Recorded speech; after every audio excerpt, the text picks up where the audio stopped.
Okay, so I just wanted to make a quick little video today. I've got this new GoPro, and what I want to do is mount it right here on the front of my bike. Now, I don't know, some people may not care too much, but I'm a little bit picky. I want to be sure that when I mount this, that it's not canted one way or the other. I'd like to be able to keep it straight ahead. There's no reference points on here, everything is a curve. So what I want to do is show you something that I used to do. It's an old body trick when you're doing body work on cars, and it's a way to approximate curves. So what we're going to do is we're going to take some of this blue tape and cover this area in blue tape here. So I'll show you how we go about doing that. Okay, we're going to get our blue tape, and we're just going to start. We want to be able to capture some of these architectural surfaces here because those are going to be reference points. So we're going to go up here, even though we're not putting the GoPro anywhere near there, and get our tape stuck down. It's a curved surface, might take a few trial and errors to get it to go kind of linear across the surface here.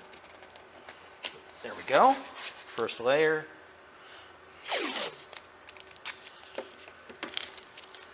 Okay, and we'll do the next thing. This one might need to be down a little bit further. That tape seems a little short.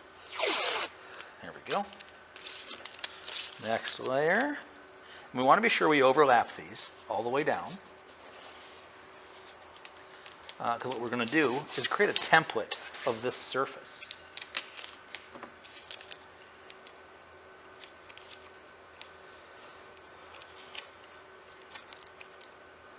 Okay, get these in.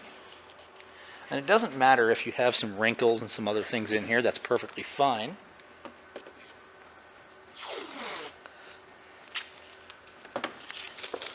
Okay. A little more tape.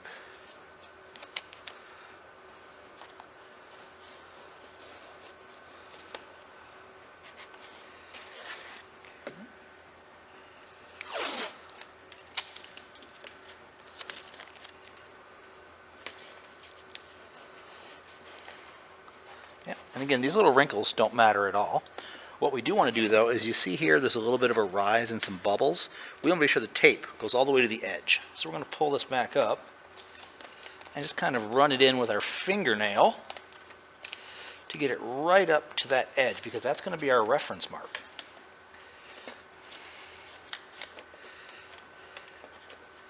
Okay, there we go. Now you don't need to cut the tape here. This is just to crease a reference into it.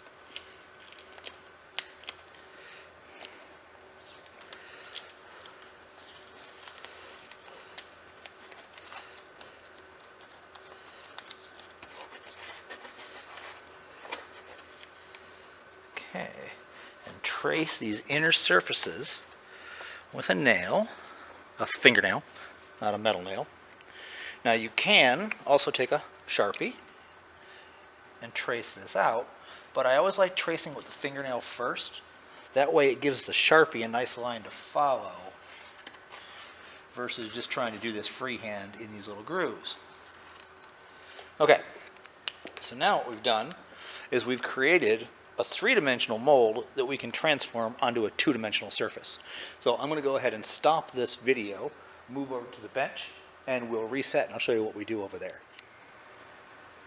Okay, here we are over the bench, and you can see I've flattened our three-dimensional mold into a two-dimensional image. So now what we can do is take some of our reference points, and of course I'll need a longer scale than this. Okay, here we are at the bench, and you can see we've flattened our three-dimensional structure onto a two-dimensional surface. We have some reference points. This point and this point are symmetrical on the bike. So what we can do now is draw between the two of those a reference line. Okay.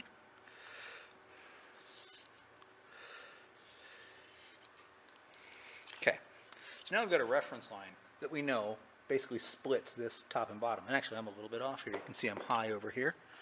Trying to do this around the camera, forgive me. I didn't set up for this. This is just a quick and dirty, so something I was in the middle of and thought other people might like to see. I've used this same method to make curved body panels for vehicles in the past. So it works out pretty good. What we can do here is, if you want to get really, really accurate, you can go ahead and you can get a compass and divide this line and find a center line and so on and so forth. But there is an easier way. I just have to go get my machinist square and be right back.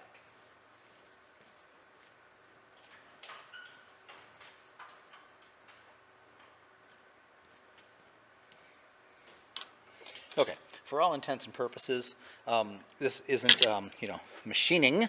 So let's go ahead and see where we're at here. We're looking for, 8 1/4 between those 2 points. Good. So 4 1/8 gives us a center mark. There's our center. Now we can just take our square and line it up here with our line. Now again, this doesn't have to be that exact. What I want is I want the GoPro to be straight. I don't necessarily care that it's perfectly centered, but I do care that it's pretty straight on the system. I mean on the bike, sorry. Off a little bit there. Again, forgive me trying to do this around the camera from the wrong vantage point for me. Okay, there we go. We've got our approximate center of that piece of tape. I'll go back and get my GoPro.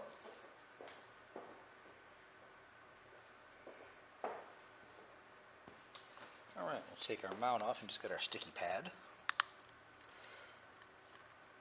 Sometimes easier said than done. Okay. All right, so now we'll take our pad and we can place that in there. There we go. And you see that got that center rib. I can just line this up.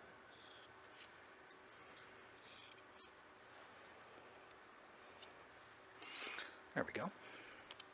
Okay, now I've got a nice template for I'm going to put that on the bike. So I'm going to stop the camera and go over and reapply this to the bike and show you where we go next. Okay, sorry everybody, in the rush I did miss a step. Over on the bench I forgot to tell you to cut out the hole where we traced around the mount. Makes it a little easier to stick the mount on. So what we're going to do is come back and use these reference points that we set earlier to get our template right back in place.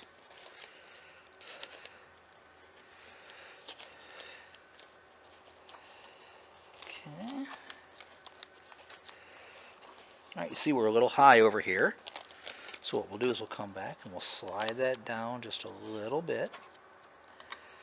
And once you get one of them referenced, the rest fall in line pretty well.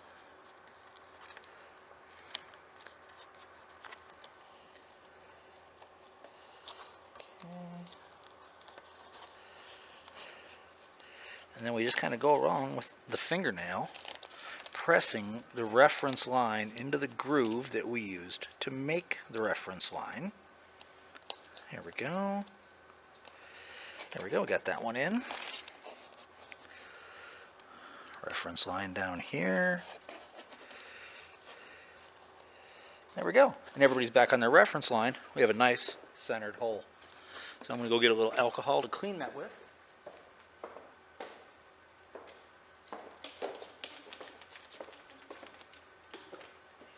Okay.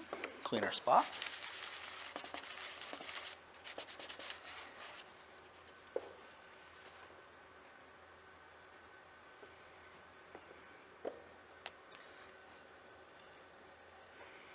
Alright.